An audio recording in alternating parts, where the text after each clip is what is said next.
Hello everyone, welcome back our YouTube channel. आज आप लोगों के लिए यूजीसी नेट जेईई सोशियोलॉजी का ये प्रैक्टिस सेट नंबर 3 है। इससे पहले आपको प्रैक्टिस सेट 1 और 2 प्रोवाइड कर चुके हैं, उसे आप देख लीजिएगा। और जो भी हम आपको प्रैक्टिस सेट देते हैं वो आपके लिए बहुत ही यूज़फुल रहता है, क्योंकि जो भी क्वेश्चंस पूछे गए हैं वो और जो पूछे जाने की संभावना है उन क्वेश्चंस को लाते हैं। तो बिना ही टाइम वेस्ट किए चलिए स्टार्ट करते हैं। देखते हैं क्वेश्चन नंबर 1। इंडिविजुअलिज्म रिकंसीडर्ड नामक पुस्तक के लेखक हैं। Option A David Riesman, option B Eric फ्रास, ऑप्शन सी होम्स या ऑप्शन डी इनमें से कोई नहीं। तो यहाँ पे आंसर होगा option A David Riesman individualism reconsidered नामक पुस्तक के लेखक हैं। आइए अब डेविड रिजमैन और होम्स की अन्य बुक के बारे में भी जानते हैं।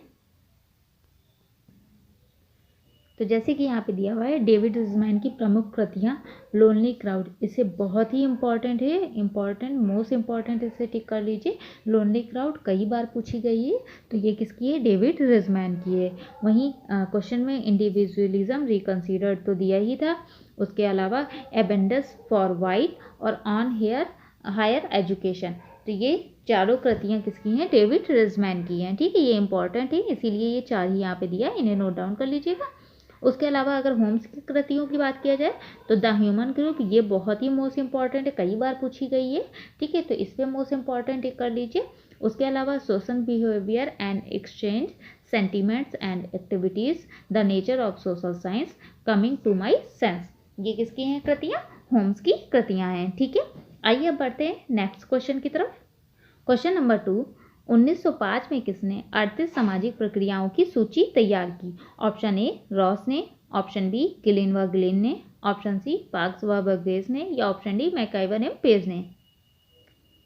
तो यहाँ पे आंसर होगा ऑप्शन बी, गिलिन व गिलिन ने 1905 में कितनी 38 प्रक्रियाओं की सूची तैयार की थी। तो आपसे घुमा के क्वेश्चन भी पूछा जा सकता है कि गिलिन व गिलिन ने कितनी सामाजिक प्रक्रियाओं की सूची तैयार की थी, तो कितनी किया था? 38। ठीक है, इस चीज़ को याद रखिएगा। आइए अब बढ़ते हैं नेक्स्ट क्वेश्चन की तरफ। Question number 3, the beggar problem in great Bombay पुस्तक के लेखक हैं। Option A doctor S Kumarappa, option B doctor Sushil Chandra, option C doctor कपातु नेचकामा या option D doctor M B Murthy. तो बताइए, the beggar problem in great Bombay पुस्तक के लेखक कौन है? तो यहाँ पे बात करेंगे अगर इसके आंसर की, तो आंसर होगा option D, doctor M B Murthy. The beggar problem in great Bombay पुस्तक के लेखक कौन है? Doctor M B Murthy. ये बुक किस पर थी? भिक्षावृत्ति पर आधारित थी। ठीक है, तो आइए भिक्षावृत्ति पे डॉक्टर कुमारप्पा, सुशील चंद्र या कपातु ने भी अपनी बुक लिखा है, तो उन्हें भी जान लेते हैं। तो देखिए यहाँ पे लिखा हुआ है डॉक्टर एम बी मूर्ति की the beggar problem in great Bombay पुस्तक किस पे? भिक्षावृत्ति पे। और अगर भिक्षावृत्ति पे अन्य पुस्तक की बात किया जाए तो doctor S Kumarappa, our beggar problem, doctor Sushil Chandra, sociology of deviation in India, और डॉक्टर कपातु नेचकामा इन अवर बेगर प्रॉब्लम, ये इनकी भिक्षावृत्ति पर आधारित बुक हैं। आइए अब बढ़ते हैं नेक्स्ट क्वेश्चन की तरफ। क्वेश्चन नंबर 4, ग्रामीण शक्ति संरचना के परंपरागत स्वरूप व उसमें उत्पन्न वर्तमान परिवर्तनों को स्पष्ट करने हेतु तंजौर जिले के श्री रामपुरम का अध्ययन किसने किया था? Option A Henry Maine, option B McKim Marriott, option C Andre Beteille या ऑप्शन डी एसी मेयर। तो यहाँ पे सीधे सीधे अगर आपको आंसर देना हो तो इतना सब कुछ पढ़ने की जरूरत नहीं है, केवल यहाँ पे देखना है तंजौर जिले के श्री रामपुरम गांव का अध्ययन किसने किया। तो यहाँ पे आंसर रहेगा ऑप्शन सी, आंद्रे बेताई ने तंजौर जिले के श्री रामपुरम गांव का अध्ययन किया था, जो कि ग्रामीण संरचना के बारे में ही किया होगा, जाहिर सी बात है। तो ऊपर वही चीजें लिखी थी, बाकी आपको ध्यान केवल इस पर देना था। ठीक है, आइए अब अन्य विचारक और उन्होंने किस क्षेत्र का अध्ययन किया उसको भी जान लेते हैं, क्योंकि कई बार पूछा गया है क्वेश्चन। तो देखिए, जैसे कि ए आर देसाई का बात किया जाए तो इन्होंने महुआ क्षेत्र का अध्ययन किया था। बी एस कोहिन ने माधोपुर का अध्ययन किया था। एम एस गोरे ने दिल्ली के अग्रवाल समुदाय का अध्ययन किया। वहीं रॉस ने बंगलुरु का अध्ययन किया था। माजुमदार ने मुहान तथा डुड्डी का अध्ययन किया था। एशी मेयर ने रानी खेड़ी का अध्ययन किया था। मैकयम मेरिट ने किशनगढ़ी उत्तर प्रदेश का अध्ययन किया था। ठीक है, ये कई बार पूछा गया, किशनगढ़ी उत्तर प्रदेश का अध्ययन किसने किया? मैकयम मेरिट ने किया था। और ऑस्कर लेविस ने किस क्षेत्र का अध्ययन किया था? तो रानी खेड़ा गांव दिल्ली का अध्ययन किया था। वहीं एस सी दुबे का समीर पेटकर। तो एससी दुबे के बारे में भी कई बार पूछा गया, तो याद रखिएगा, ठीक है। आइए अब बढ़ते हैं नेक्स्ट क्वेश्चन की तरफ।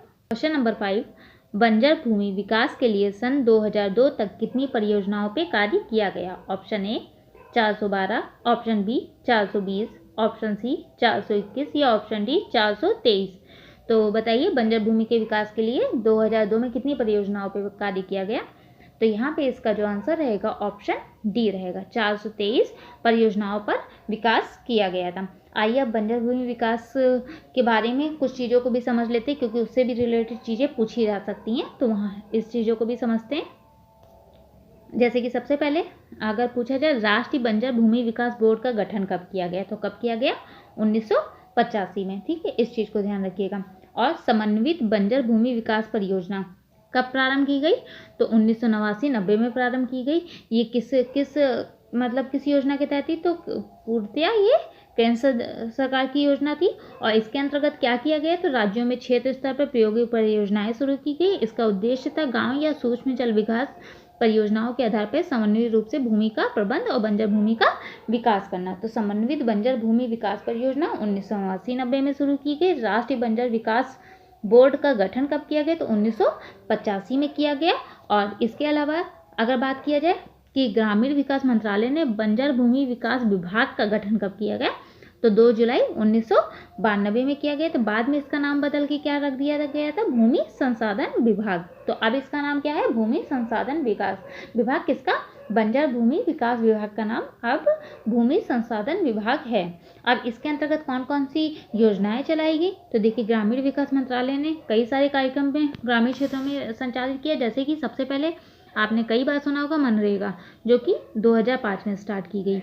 वहीं राष्ट्रीय ग्रामीण आजीविका मिशन या स्वरोजगार और कौशल विकास, ये 2011 में शुरू की गई थी। इस समय इसका नाम क्या है? नाम मतलब बदल दिया गया है, तो दीनदयाल अंत्योदय योजना कर दिया गया है, ठीक है। और उसके अलावा प्रधानमंत्री आवास योजना ग्रामीण बीपीएल परिवारों को मतलब आवास उपलब्ध कराना था, ये कब शुरू किया गया? तो 2015 में शुरू किया गया। और प्रधानमंत्री ग्राम सड़क योजना ये 2000 में स्टार्ट की गई। राष्ट्रीय सामाजिक सहायता कार्यक्रम या सामाजिक पेंशन कब शुरू किया गया? 1995 में। और एकीकृत जल ग्रहण प्रबंधन कार्यक्रम 2009-10 में स्टार्ट किया गया। तो ये सब ग्रामीण विकास मंत्रालय द्वारा शुरू किए गए ग्रामीण क्षेत्रों में विकास के लिए कार्यक्रम थे, ठीक है। तो ये आप पूछे जाने की संभावना है, इसलिए यहाँ पे आपको दे दिया है कि इसे आप या तो 1-2 बार पढ़ लीजिएगा या फिर नोट डाउन कर लीजिएगा। आइए अब बढ़ते हैं नेक्स्ट क्वेश्चन की तरफ। भारत में परिवार नियोजन कार्यक्रम कब से प्रारंभ हुआ गया? क्वेश्चन नंबर 6 है, भारत में परिवार नियोजन कार्यक्रम कब से प्रारंभ किया गया? Option A 1950, option B 1952, option C 1954 या ऑप्शन डी 1957। तो यहाँ पे आंसर रहेगा ऑप्शन बी, 1952 में भारत में परिवार नियोजन कार्यक्रम प्रारंभ किया गया। तो आइए अब इसके बारे में कुछ चीज़ों को भी जान लेते हैं। जैसे कि परिवार नियोजन कार्यक्रम का अब क्या नाम है? तो परिवार कल्याण नाम है, ठीक है। तो इस चीज़ को ध्यान रखिएगा, हो सकता है घुमा फिरा के ये भी पूछा जा सकता है। और उसके अलावा मिशन परिवार विकास, ठीक है, ये स्वास्थ्य एवं परिवार कल्याण मंत्रालय द्वारा कब शुरू किया गया? 2016 में शुरू किया गया था। मिशन परिवार विकास सर्वाधिक कुल प्रजनन वाले देशों में 7 राज्यों के जिलों में शुरू किया गया था। ये 7 राज्य कौन कौन से थे? उत्तर प्रदेश, बिहार, राजस्थान, मध्य प्रदेश, छत्तीसगढ़, झारखंड और असम। तो ये पूछा जा सकता है कि मिशन परिवार विकास कब शुरू किया गया? 2016 में। कितने राज्यों में? 7 राज्यों में। कौन कौन से राज्य इसके अंतर्गत आते हैं? तो उत्तर प्रदेश, बिहार, राजस्थान, मध्य प्रदेश, छत्तीसगढ़, झारखंड और असम आता है। और इसका लक्ष्य क्या था? भारत में कुल प्रजनन दर वर्ष 2025 तक के 2.1 तक के कम करना था। तो इस हिसाब से अभी क्या है, जन्म दर बढ़ रही है, ऐसा मानना है, ठीक है। और उसके अलावा तो क्वेश्चन नंबर 7 की बात की जाए, मुसलमानों में तलाक के किस रूप में पति पत्नी परस्पर सहमति से विवाह विच्छेद तय करते हैं तथा किसी भी पक्ष को दूसरे पक्ष की क्षतिपूर्ति नहीं देनी पड़ती? कौन सा ऐसा तलाक होता है? ऑप्शन ए इला, ऑप्शन बी खुला, ऑप्शन सी मुबर्रत या ऑप्शन डी जिहर। तो बताइए कौन सा ऐसा तलाक है मुसलमानों का जिसमें पति पत्नी दोनों अपनी सहमति से करते हो, किसी को एक दूसरे को क्षतिपूर्ति नहीं देनी होती है? तो यहाँ पे आंसर रहेगा ऑप्शन सी मुबर्रत, ठीक है। मुबर्रत एक ऐसा तलाक है जिसमें वो लोग सहमति से एक दूसरे से तलाक ले लेते हैं। आइए अब मुसलमान में जो भी तलाक होते हैं उनके बारे में पढ़ लेते हैं। जैसे कि मौखिक आधार पर जो तलाक होते हैं उसे तलाक के अहसन, तलाक के हसन, तलाक उल बिदत, जैसे तलाक उल बिदत जो होता है, पति एक ही तुहर में एक वाक्य कहता है मैं तुम्हें 3 बार तलाक देता हूँ, या 3 बार भी वो अलग अलग भी तलाक को कह सकता है। अगर पति पत्नी दोनों तलाक देने को राजी हो जाए तो तलाक क्या होगा, मान्य होगा। तलाक उल बिदत का मतलब होता है, ठीक है। और ये सब मौखिक होते हैं। उसके अलावा अगर इला की बात किया जाए तो इसमें पति कम से कम 4 महीने तक शारीरिक संभोग न करने की शपथ लेता है, और जब शपथ पूरी हो जाती है तो तलाक मान लिया जाता है, मतलब पति पत्नी का किसी तरह का कोई संबंध नहीं रहता है। और तीसरा, खुला, पत्नी की ओर से तलाक दिया जाता है कि मुस्लिम पत्नी अपने पति को तलाक दे सकती है। इसके लिए यह शर्त है कि पत्नी को पति से जो मेहर मिली है वह उसे लौटा दे। तो इसमें पत्नी देती है तलाक कि हम तुम्हें तलाक देना चाहते हैं, आपको जो भी चीज़ें मेहर मिली थी वो मुझे वापस कर दीजिए। तो ये होगा तलाक का प्रकार खुला। इसका मतलब मुबर्रत में क्या होता है, अगर पति पत्नी आपसी रजामंदी हो जाते हैं तो क्या होता है, मुबर्रत हो जाता है, ठीक है। और जिहर की अगर बात किया जाए तो जब पति अपनी पत्नी की तुलना में ऐसे संबंध करे जिससे विवाह निषेध है, जैसे कि माँ या बहन से कोई ऐसा उससे संबोधन कर दे जिससे विवाह नहीं कर सकते, तो कौन सा तलाक हो जाता है, जिहर हो जाता है। वहीं लियान की बात करें तो जब पति पत्नी पर व्यभिचार का आरोप लगाता है, पति जब पत्नी पर व्यभिचार का आरोप लगाता है तो कौन सा तलाक माना जाएगा, लियान माना जाएगा। और तलाक उल तफवीज, यह भी पति पत्नी की रजामंदी से होने वाला तलाक है। तो मुबर्रत ना आए, अगर तलाक उल तफवीज आ जाए तो ये भी पति पत्नी से की रजामंदी से होने वाला तलाक है। तो इसे याद रखिएगा। तलाक के भी प्रकार मुसलमान में पूछे जा सकते हैं कि किस प्रकार लियान पूछा जा सकता है, जिहर पूछा जा सकता है। तो सबको बहुत ही इजी वर्ड में मैंने लिख दिया है, बस एक दो बार आप पढ़ लीजिए, आपको सारे याद हो जाएंगे। आइए बढ़ते हैं अब नेक्स्ट क्वेश्चन की तरफ। क्वेश्चन नंबर 8, निम्नलिखित में से कौन सी पुस्तक एलियट व मेरिल द्वारा लिखी गई है। Option A the social order, option B Hindu social organisation, option C the social system, या ऑप्शन डी सोशल डिसऑर्डर। तो यहाँ पे आंसर होगा ऑप्शन डी सोशल डिसऑर्डर। ये किसकी पुस्तक है, एलियट मेरिल की है, ठीक है। और उसके अलावा क्वेश्चन नंबर अगर 9 की बात करें तो किसने समूह की व्याख्या ओवर्ट और कोवर्ट के आधार पे की है, ठीक है। ओवर्ट या कोवर्ट के आधार पर किसने समूह की व्याख्या की है। Option A Bottomore, option B Fairchild, option C Ogburn वर्निमकॉफ, या ऑप्शन डी गिटलर। तो किसने समूह को 2 वर्गों में बांटा है, एक ओवर्ट एक कोवर्ट। तो यहाँ पे आंसर रहेगा ऑप्शन डी, गिटलर ने समूह को 2 भागों में, एक तो ओवर्ट बोला है, ओवर्ट का मतलब होगा बाह्य पक्ष, ठीक है, बाह्य पक्ष। वहीं कोवर्ट का मतलब होगा क्या, आंतरिक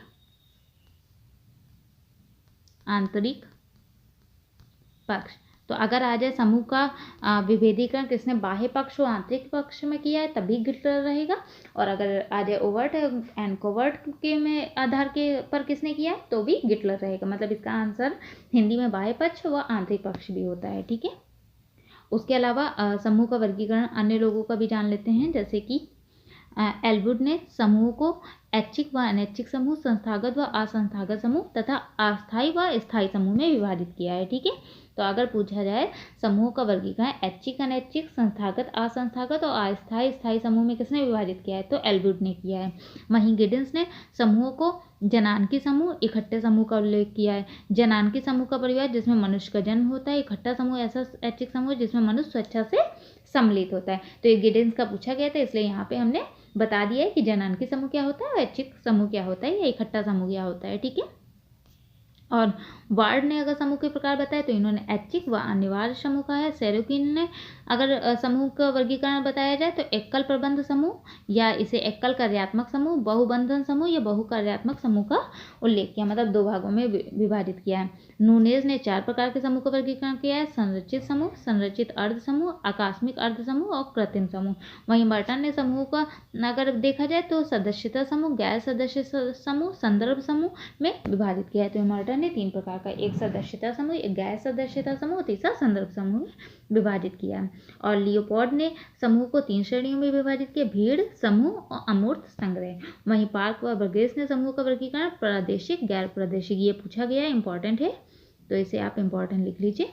और वहीं जॉर्ज हसन ने समूह को असामाजिक, आभासी सामाजिक, समाज विरोधी तथा समाजपक्षी समूह में विभाजित किया। और बीर स्ट्रीट का भी पूछा गया है कई बार।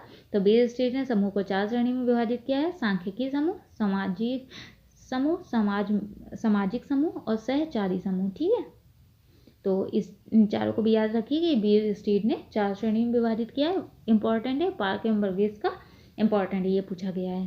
ठीक, और आप क्वेश्चन नंबर 10 और लास्ट क्वेश्चन की तरफ देखते हैं। तो क्वेश्चन नंबर 10 बात कर रहा है कि स्वनिर्देशित समाज, परनिर्देशित समाज और परंपरा निर्देशित समाज की अवधारणा किसने दी? Option A David Riesman, option B Sjoberg, option C Ely Chinoy या ऑप्शन डी हॉबहाउस। तो यहाँ समाज का वर्गीकरण या समाज की अवधारणा के बारे में बात किया जा रहा है कि स्वनिर्देशित समाज, परनिर्देशित समाज और परंपरा निर्देशित समाज की अवधारणा किसने दी?